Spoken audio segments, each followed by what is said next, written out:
Seal के बारे में बहुत सारे लॉजिक आप लगाते रहते हैं, क्योंकि मेरे ख्याल से वेरिकोसील जब आपकी को डिटेक्ट होता है ना, तो आप एक अपनी माइंड में पता नहीं क्या चीज़ें बना लेते हैं पेशेंट्स, क्योंकि पेशेंट्स आते रहते हैं तो उनको थोड़ा हम समझने की भी कोशिश करते हैं कि वो क्या दिक्कत फेस कर रहा है। वो सबसे ज़्यादा अपनी मेंटल हेल्थ से जूझ रहा होता है। मेंटल हेल्थ ऐसी जिससे वो परेशान रहता है कि उसकी लाइफ ख़राब हो गई है, या उसको लगता है एट्रोफी हो गई है, उसको लगता है उसके टेस्टिकल्स छोटे होते जा रहे हैं।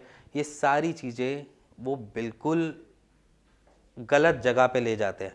अगर आपने गूगल से पढ़ा है, अगर आपको किसी डॉक्टर ने या मेरे जैसे किसी यूट्यूबर ने आपको ये बोल दिया है कि अगर वेरिकोसील हो गया तो आपकी लाइफ तबाह हो जाएगी, तो आप बिल्कुल मत यकीन करना, क्योंकि जब तक आपकी स्कैन में कुछ नहीं आ रहा तब तक आपकी लाइफ भी तबाह नहीं हुई। एट्रोफी होती है, बहुत लेट एजेस में होती है, सबको एट्रोफी नहीं होती है। सबसे पहली चीज़, क्योंकि मैं अपनी हर वीडियो में ये बोलता हूँ कि एट्रोफी सब पेशेंट्स को नहीं होती है। ऐसा भी नहीं होता कि सब पेशेंट्स के स्पर्म काउंट भी कम होते हैं। ऐसे कितने लोग होंगे जो बुढ़ापे में जाकर पता चला होगा कि वेरिकोसील है भैया, उससे पहले कितने टाइम से वो वेरिकोसील को लेकर चल रहे होंगे। गुप्त अंग है, गुप्त अंग को रोज रोज तो कोई देखता नहीं है, ठीक है। हम किसी और के गुप्त अंग देखकर अपने से कंपटीशन लगा लें कि हाँ उसका गुप्त अंग तो ऐसा था, मेरा गुप्त अंग ऐसा है। ये सारे इनलॉजिकल पैटर्न्स होते हैं। अपने माइंड में से ये सारी चीज़ें निकाल दो पहले तो। वेरिकोसील से घबराने की जरूरत नहीं है, एक नॉर्मल सा डिसऑर्डर है, और उस डिसऑर्डर से आपको कुछ कॉम्प्लिकेशंस हो सकते हैं, इससे ज़्यादा और कुछ नहीं। और कॉम्प्लिकेशंस के ऊपर भी काम किया जा सकता है। हाँ, जहाँ पर कॉम्प्लिकेशंस पे काम हमारे बस की नहीं हो, जहाँ पर आयुर्वेद या होम्योपैथ सफल ना हो, वहाँ पर आपके पास सर्जरी एक ऑप्शन हमेशा ही बना हुआ है। तो उससे घबराएं ना, और ना उससे डरे, ना उसके से परेशान हुए। वो सिंपल सी बात है कि आपके सामने अगर वेरिकोसील का पेशेंट है, अब जैसे आपके सामने मैं फैक्ट्स ही रख देता हूँ। अभी एक पेशेंट आए थे हमारे पास, तो उनका 3rd ग्रेड वेरिकोसील था, जो आज की डेट में 3 महीने बाद उन्होंने प्योरली क्योर कर लिया उस। अब उन्होंने क्या किया, उन्होंने सिर्फ, मेरी ड्यूटी नहीं थी उनको सिर्फ दवाइयाँ देने का काम, ठीक है, उनकी खुद की भी एक जिम्मेवारी होती है। एक पेशेंट की जिम्मेवारी खुद से भी होती है कि उसको ठीक कैसे होना है, ठीक है। अब मैं जैसे लास्ट वीडियो अपनी एजोस्पर्मिया की बताई थी कि हाँ गारंटी मांगते हैं, तो यहाँ पर क्या होता है कि पेशेंट क्या करता है, पेशेंट अपनी इधर उधर की सारी एक्टिविटीज़ कर रहा होता है। उसको भागना भी है, उसने स्कूटियाँ भी चलानी है, उसने बाइकों पे भी घूमना है, उसके बाद उसने खाना भी बाहर की चाउमीनें खानी है, बाहर के पिज़्ज़ा खाने हैं, उसके बाद भी उसने बाहर के मिर्च मसालों का खाना खाना है, उसके बाद उसने शादियाँ सारी अटेंड करनी है, उस शादी में जाकर उसने डीजे पे भी डांस करना है। ये सारे काम एक पेशेंट कर रहा होता है।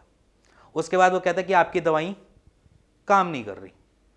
ये एक नॉर्मल पैटर्न है जो हम पेशेंट से सुनते आए हैं। अगर वो ये चीज़ें छोड़ देता है तो उसको रेस्ट मिलता है। मैं अपने हर ट्रीटमेंट में यही तो बोलता हूँ कि हम आपकी वेरिकोसील को सिर्फ कोशिश कर रहे हैं कि आपकी इंटरनल बॉडी उसको हील कर पाए।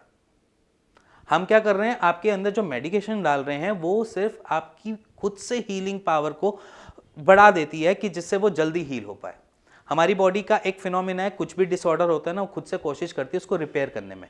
हम बस उसी को ही एनरिच कर रहे हैं, उसको एनहेंस कर रहे हैं कि वो उससे खुद से ही वो ठीक कर सके।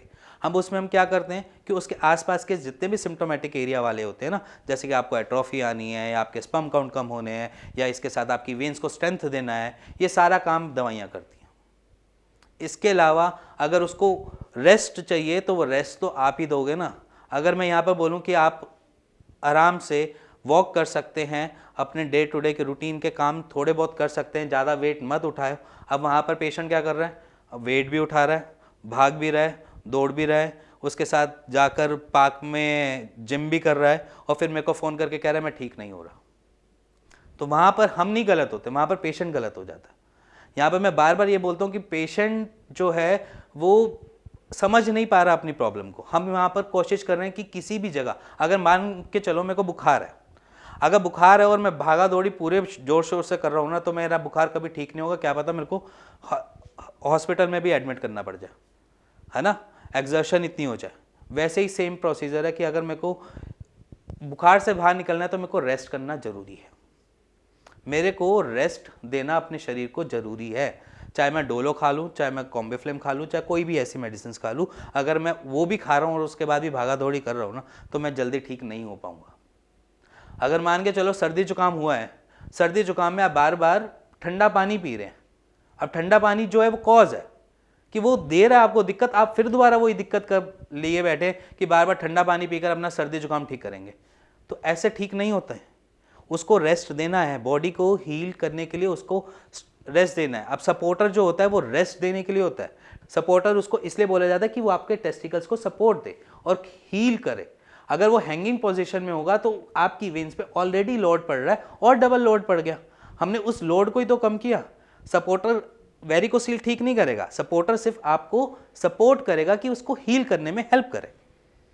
तो यहाँ पर पेशेंट को समझना चाहिए कि डॉक्टर सिर्फ 40% काम करेगा, 60% तो उनको खुद ही मैनेज करना पड़ेगा कि वो किस तरीके से अपने डे टू डे रूटीन को मैनेज करे, उसमें थोड़ी सी रेस्ट करे, हील करने के लिए कोशिश करें। कुछ एक्सरसाइज मैं बताता हूँ, वो एक्सरसाइज इसलिए बताता हूँ कि उससे आपके फ्लो को बेटर मिले। आपका जो ब्लड, जिसे हम कहते थे कि एट्रोफी क्यों होती है, वहाँ पर एट्रोफी इसलिए हो रही है क्योंकि उसको न्यूट्रिशन नहीं मिल रहा।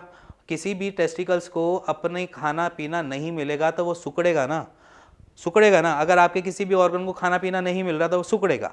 अब यहाँ पर सुकड़ने का रीज़न क्या है? उसको खाना पीना नहीं मिलना, और उसको खाना पीना देने के लिए हमें ब्लड के फ्लो को बचाना है, क्योंकि ब्लड ही एक ऐसी सोर्स है जो आपके न्यूट्रिशन पहुँचाएगा टेस्टिकल्स में। अब ब्लड के फ्लो को बढ़ाना है तो हमने क्या करना है कि टेस्टिकल्स की तरफ ब्लड के फ्लो को बढ़ाओ। तो इसलिए आपने ऊपर वाली डायरेक्शन, क्योंकि हमारा ब्लड का फ्लो अगर ऑपोजिट डायरेक्शन में जाएगा तो वो टेस्टिकल्स में रीच करेगा, आपके न्यूट्रिशन आपको प्रोवाइड करेगा। ये एक लॉजिक है, ये एक्सरसाइज का पैटर्न है जिससे आपकी टेस्टिकल्स को एनर्जी मिले और वो अपना काम प्रॉपर तरीके से करे, फंक्शन सही से कर पाए। अब यहाँ पर क्या करते हैं पेशेंट, एक्सरसाइज करेंगे नहीं, कुछ ध्यान रखेंगे नहीं और कुछ भी करते रहेंगे तो कहाँ से आपका शरीर उस जगह को हील कर पाएगा। अब फैक्ट्स है सामने, जो इसने 3 महीने के अंदर 3rd ग्रेड को सीधा ठीक होने वाली कैटेगरी पे ले आए। यहाँ पर हमने कुछ नहीं किया, हमने सिर्फ एक मेडिसिन का जोर लगाया। और अगर आपको ये वीडियो समझ आई हो वेरिकोसील के रिगार्डिंग, आपके सामने फैक्ट्स जो समझ आए हो आपको, तो please like share bell icon दबा दीजिएगा। और इसके साथ साथ अगर आपको कुछ भी लगता है ना, वेरिकोसील है, ग्रानुलोमा है, ऐसी कोई भी ट्रबल लग रही है, आपकी रिपोर्ट शो कर रही है, तो आप बेचिंतित होकर नीचे दिए हुए नंबर पे मेरे को व्हाट्सएप कर सकते हैं, मेरे से बात कर सकते हैं, मेरी टीम से बात कर सकते हैं, और इसके साथ साथ अपने उस प्रॉब्लम का सॉल्यूशन भी ले सकते हैं।